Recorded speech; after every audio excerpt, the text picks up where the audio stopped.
To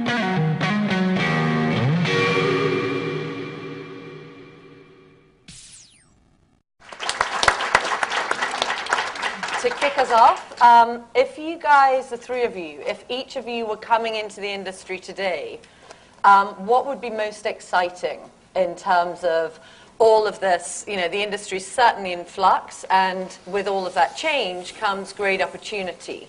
If you were starting your career tomorrow, where would you be interested in what area would you be interested in moving into, or where would you start? I'll take a shot at that. I think what would interest me most would be the marketing side of things. I think, you know, as reading shifts to digital, I think one thing that still nobody's really figured out yet is kind of what's the most effective way to tell people what the best new books are, and the whole discovery piece in the jargon of the day. You know, in the print side, covers were kind of the industry's biggest marketing tool, and a lot of people that were very successful in publishing were people that knew how to design good covers that grabbed attention. And I don't think anybody's really cracked the nut yet of the digital equivalent of that, so I think there's a lot of opportunity there. And actually in the digital space, because it's easier to self-publish, there's actually even more for a reader to choose from. And, you know, that central issue of how you connect an author with their audience is only becomes even more important. Richard? Well, yeah, I mean, there's two, and only really two fixed elements, the writer and the reader. Everything else is up for grabs. And the everything else for the last 150 years was represented effectively by an industrial revolution supply chain that was designed to select a very small number of books, replicate them as much as possible, and persuade as many people as possible to buy them. And that was a fairly fixed model. And that model is effectively over. That is not to say that print as such is over, but it is to say that the industrial revolution style mass reproduction a la the Model T, any color so long as it's black, model with a sort of a Alfred Sloan style hierarchical management thing is over, which means the most exciting thing effectively is that if you are to be an intermediary, you get to choose what kind of intermediary you're going to be, except that you don't get to choose it tomorrow. You get to choose to be on the adventure of figuring out what that position is going to be 2, 5, 8 years down the road. So do you actually think it might be more useful to have a degree in programming rather than, you know, being an English major?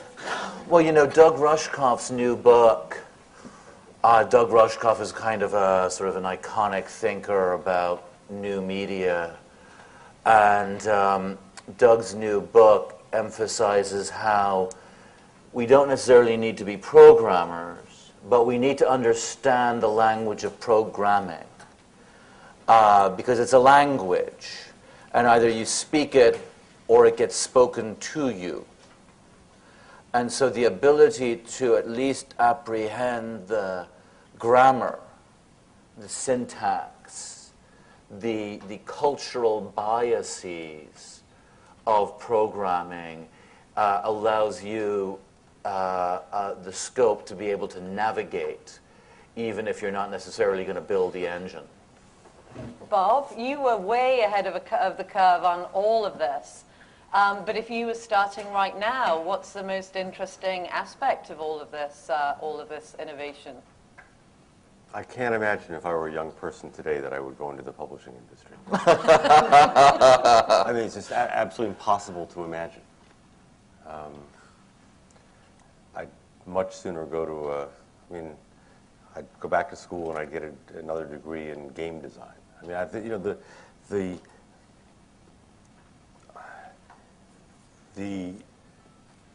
the shift that Richard mentions from the industrial age to the digital age means really that everything that we know about our daily life and our sort of longitudinal life is about to change.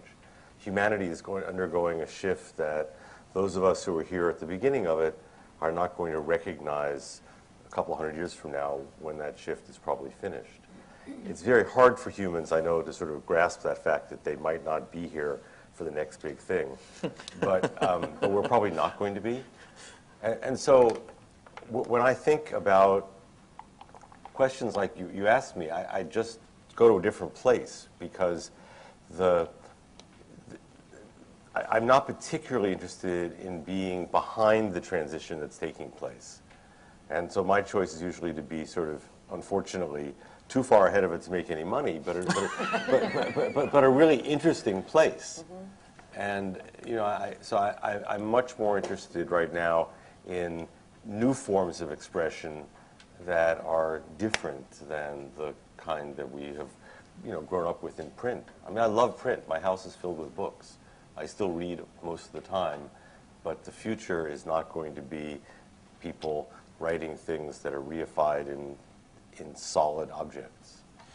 I would say, too, I'll shorten Bob's time down from 250 years a little bit, but there was a blog post a couple years ago by Kevin Kelly, who's a great blog writer about a lot of these trends, and he was pointing out that after the Gutenberg press was originally invented, for the next 30 years after that, it was just a whole bunch of experimentation and everybody figuring out. And you look back at that, you know, 500 years later, and it's a blip on the radar, and it seems like the Gutenberg press was invented and print came about. But in the first 30 years after that, nobody knew who was going to be doing what. So it is going to take a lot of years to sort through the transition we're in. I think Richard captured it quite well. Nobody really knows who's going to be doing which activities in the chain, and it's not going to get sorted out very quickly.